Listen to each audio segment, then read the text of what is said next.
Welcome back to Record Rift, where we tear through history's pages to reveal the moments that shaped our world.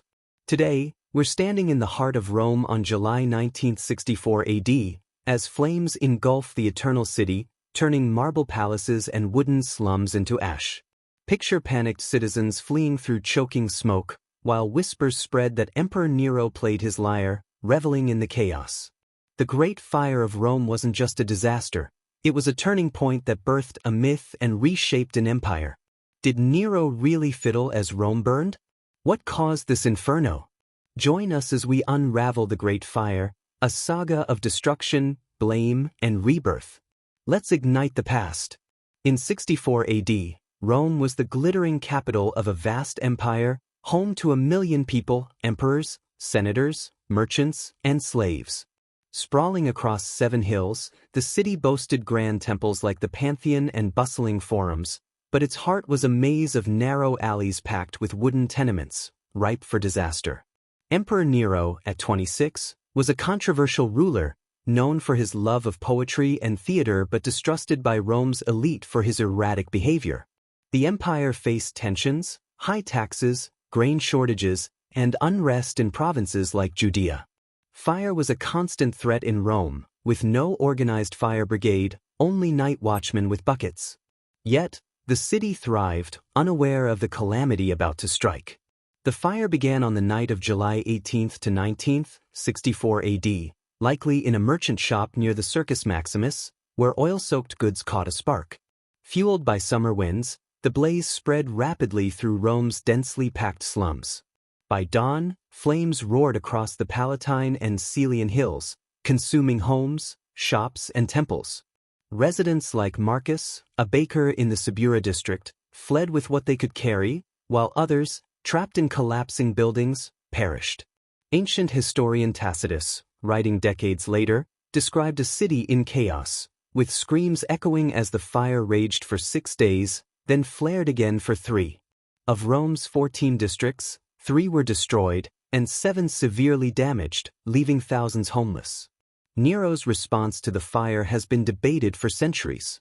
Tacitus and Suetonius, both critical of Nero, claim he was at his villa in Antium, 35 miles away, when the fire began, returning only on the 2nd day. He opened his palace gardens to refugees, distributed food, and organized relief, but rumors swirled that he watched from a tower, singing about Troy's fall while playing his lyre. Modern scholars doubt this, noting the Lyre story emerged later, likely as propaganda by Nero's enemies. The fiddle, an anachronism, wasn't invented then, but the image of a callous Nero stuck. Some sources, like Cassius Dio, even suggest Nero started the fire to clear land for his grand Domus Aurea palace, though evidence is thin, pointing more to an accidental spark. As the flames died, Rome faced a scapegoat hunt. Nero, under pressure to deflect blame, accused Christians, a small but growing sect mistrusted for their secretive rituals. Tacitus records brutal persecutions. Christians were crucified, burned as torches, or torn apart by dogs, possibly including apostles Peter and Paul. This marked Rome's first major Christian persecution, cementing their martyrdom narrative. Estimates of the fire's toll vary. Hundreds likely died, with thousands displaced.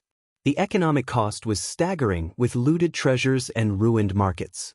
Nero seized the crisis to rebuild, widening streets and mandating brick construction, but his lavish Domus Aurea, a golden palace sprawling over 100 acres, fueled resentment among Rome's elite and poor alike. Rebuilding Rome transformed the city. Nero's reforms introduced fire-resistant stone buildings and broader avenues, improving sanitation and safety. The Domus Aurea, with its artificial lake and frescoed halls, became a symbol of excess, though it was later buried by successors. The fire weakened Nero's rule. His taxes to fund rebuilding and rumors of arson eroded support, leading to his downfall in 68 AD. The persecution of Christians sowed seeds for their later rise, as martyrdom stories spread. Rome's recovery showcased its resilience, but the fire exposed social divides, with the poor suffering most while Nero's projects favored the elite. The Great Fire's legacy endures in history and myth. The image of Nero fiddling, remains a cultural shorthand for callous leadership, seen in works from Renaissance art to modern films like Quo Vadis.